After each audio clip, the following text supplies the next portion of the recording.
لا إله إلا الله اللهم لا إله إلا أنت.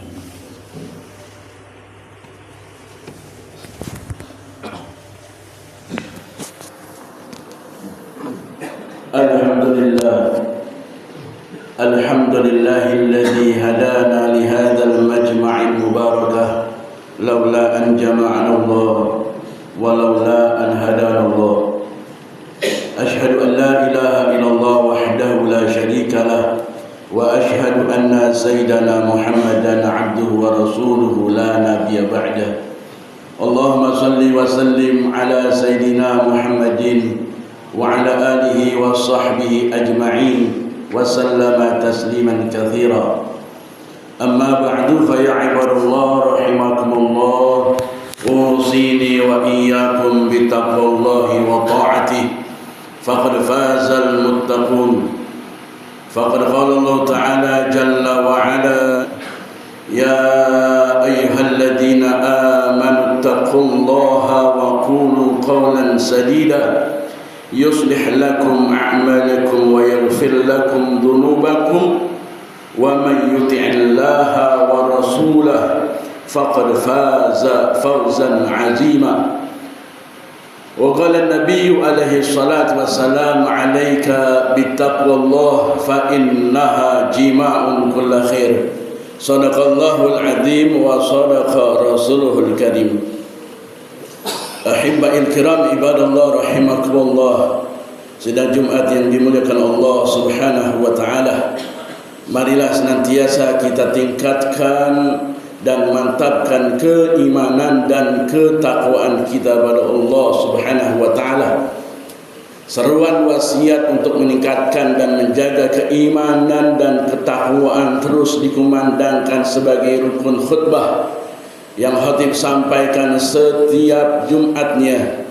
Ini menjadi warning buat kita betapa besar manfaatnya keimanan dan ketakwaan yang harus kita jaga dan kita mantapkan. Jangan sampai sudah puluhan kali atau bahkan ratusan kali kita melaksanakan sholat Jumat yang di situ dikumandangkan takwa, namun yang terjadi kita mengalami kegagalan Jumat. Kenapa dikatakan kegagalan Jumat? Karena esensinya daripada pelaksanaan sholat Jumat selain ibadah mahdah ta'abudiyah kita kepada Allah Subhanahu wa taala yang merupakan syariat yang digariskan oleh Nabi sallallahu alaihi wasallam, namun tujuannya adalah untuk menjaga ketakwaan dan keimanan kita pada Allah Subhanahu wa taala. Jangan sampai kita Jumat yang mungkin sudah ratusan kali tersebut, ternyata kita yang tadinya sebelum Jumat masih suka bermaksiat, masih suka durhaka kepada Allah Subhanahu wa taala, justru diingatkan dengan Jumat dengan wasiat takwanya, tapi malah tidak ada takutnya kita kepada Allah Subhanahu wa taala. Berarti Jumat yang kita lakukan tersebut menjadi Jumat yang gagal. Ibadallah rahimakumullah. Kalau kita lihat ada sebuah kisah analogi yang dapat kita manfaatkan. Ada seseorang yang memiliki 5 atau 10 orang anak.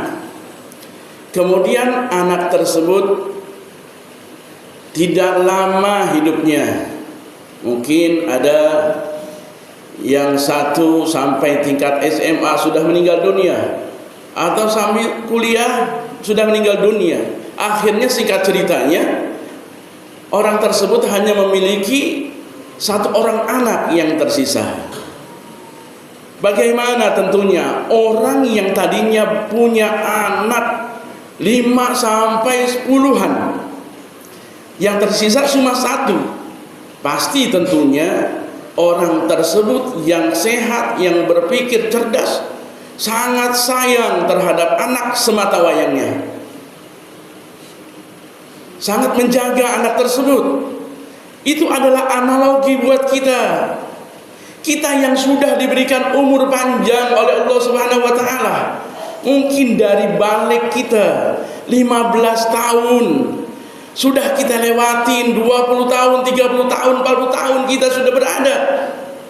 Tinggal sisa-sisa umur kita yang mungkin 1 hari, yang mungkin 1 bulan, yang mungkin 1 tahun ke depan. Inilah yang harus kita jaga benar-benar. Jangan sampai umur panjang kita namun tidak mendapat dan menambah ketaatan kita pada Allah Subhanahu wa taala. Inilah hebatnya seorang mukmin. Kalaulah kita seorang mukmin yang sejati, tadi dengan Jumat tersebut, dengan dikasih kesempatan yang luar biasa, salah satunya sehat, salah satunya sempat dan umur panjang tersebut, maka pasti kita akan memanfaatkan waktu kita sebaik-baiknya. Tidak akan yang tadinya mungkin sebelum Jumat kita masih suka bermaksiat, kita sesudah Jumat ini maka akan lebih takut lagi pada Allah Subhanahu wa taala. Seorang mukmin yang berpikir cerdas, la yabda'ul mukmin fi jahrin wahid marratain. Kata Nabi sallallahu alaihi wasallam, kama qala Nabi, tidaklah akan terjerumus seorang mukmin itu pada lubang yang sama untuk kedua kalinya. Inilah mukmin yang sejati, yang memikirkan apa yang nanti akan dibawa kepada jalan yang lebih lurus lagi, yang lebih luas lagi, yang lebih panjang lagi. Oleh karenanya kita manfaatkan sebaik mungkin. Kita sudah berada di akhir bahkan daripada bulan Sya'ban ini. Ramadan tinggal sebentar lagi. Kita yang berpikir cerdas tidak akan kalau nanti sudah masuk Ramadan saya akan taat. Tidak berpikir seperti itu. Mumpung kita masih mulai Sya'ban ini, di akhir bulan Sya'ban ini, justru kita lebih semangat lagi supaya Ramadan kita mereguk kenikmatan daripada ibadah yang kita lakukan. Sehingga Allah Subhanahu wa taala tuntun terus kita menjadi orang-orang yang senantiasa taat kepada Allah Subhanahu wa taala dalam kondisi dan keadaan apapun. Ittaqillah haitsuma kunta. Takwalah kita dimanapun kita berada. Tempat kerja kita, dimanapun, insya Allah ketakwaan tersebut yang akan menuntun kita kepada bahagia dunia akhirat. Amin ya Allah ya rabbal alamin. A'udzu billahi minasyaitonir rajim.